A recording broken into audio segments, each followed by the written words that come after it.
हाय राम, देखो तो सही बेशरम को बिल्कुल भी रोना नहीं आ रहा है। अरे यहाँ का मंजर देखकर तो पत्थर दिल भी रो पड़े।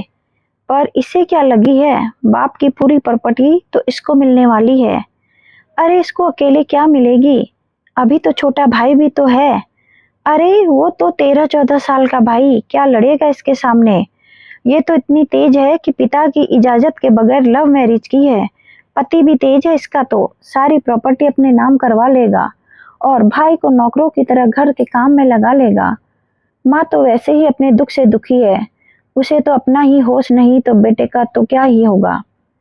पिता ने तो जीते जी घर के कदम तक नहीं रखने दिया था, अब उसके जाते ही देखो कैसे आ गई यहाँ अपना हक जताने के लिए। अरे पर मैंने तो सुना है इसके माता पिता इसके ससुराल जाकर इससे मिल भी आए थे और वो लोग तो इसे अपना भी चुके हैं, मिल आए होंगे। ऐसी बेटियों को तो घर में कदम भी नहीं रखने देना चाहिए, जितने मुंह उतनी बातें। पर दुख इतना भारी था कि उन सब बातों के लिए फुर्सत कहाँ। कुछ बातें मानसी के कानों तक भी पहुंच रही थी, पर अभी घर का माहौल ऐसा था कि वो कुछ कह नहीं सकती थी। रिश्तेदारों ने तो पहले ही बातें बनाई थी और अब भी बातें बना रहे थे। अभी फिलहाल हो तो उसे अपनी माँ को संभालना था। अभी कल ही के एक एक्सीडेंट में उसके पिता की मृत्यु हुई थी, जबकि उसका भाई बुरी तरह घायल हो चुका है।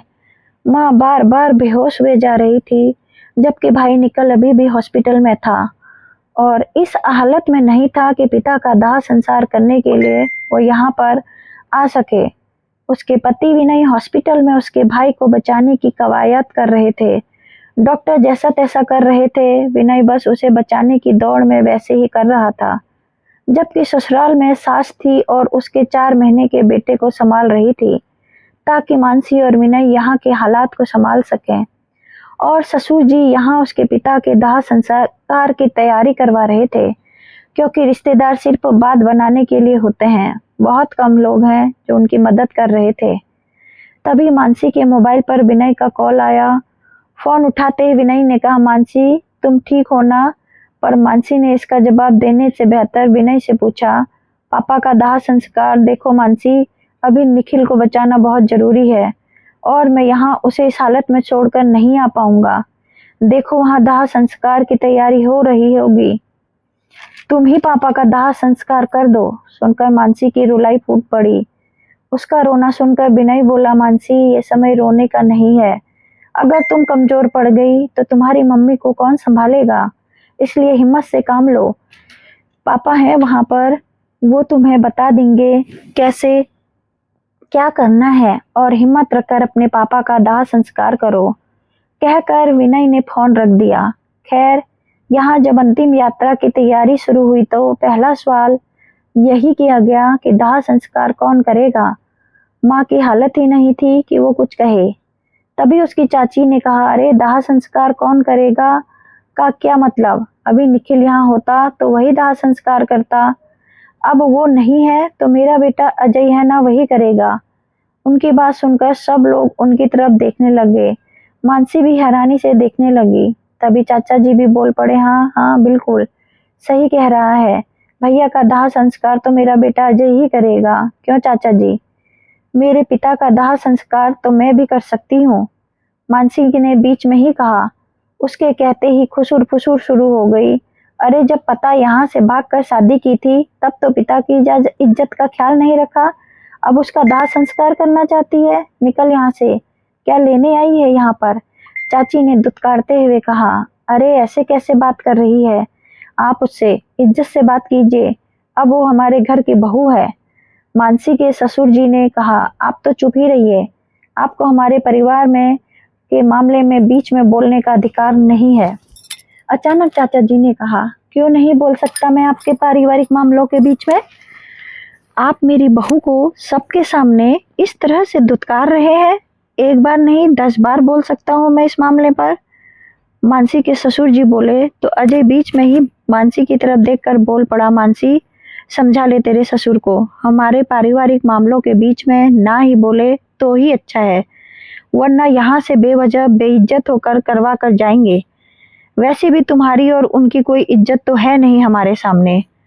जिस दिन तूने यहाँ से भागकर शादी की थी उनके लाडले से, उसी दिन तू हमसे सारे रिश्ते खुद तोड़ चुकी थी। तो अब तुम लोग को यहाँ का कोई काम नहीं है। बस अजय भैया, आप बहुत ज़्यादा बोल रहे हो। माना कि आप मुझसे उम्र में बड़े हो, पर इसका मतलब ये नहीं कि आपको यह हक मिल गया है कि आप मेरे सामने मेरे ससुर जी की बेइज्जती करो। हम भी इज्जतदार लोग हैं और हमारा भी समाज में उठना बैठना है। इतनी देर से चुप मानसी बोल पड़ी। बड़ी आई इज्जत वाली, जब बाप की इज्जत मिट्टी में मिलाकर भाग गई थी तब उसका सबका ख्याल नहीं आया था? तब नहीं सोचा था कि लोग तुम्हें 10 बातें सुनाएंगे? और तुझ जैसी को इन्होंने घर में भी रख लिया, इन्हें तुम इज्जतदार कहोगी? चाची तो जैसे चुप होने का नाम ही नहीं ले रही थी। बहस बढ़ती देखकर कुछ सज्जन लोग बोले, अरे क्यों बेवजह बहस किए जा रहे हो? अगर बेटी पिता का दाह संस्कार कर दे तो गलत क्या है? एक बार उसकी माँ से ही पूछ लो, क्यों बेवजह बात का बतंगड़ बना रहे हो? अरे भाभी जी क्या पूछना है? अरे भाभी जी से क्या पूछना है? उन्हें होश कहाँ है?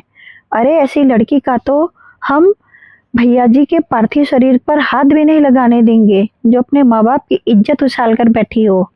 हम परिवार के लोग बैठे हैं ना यहाँ पर, हम सब कुछ देख लेंगे। इससे कहो चली जाए यहाँ से।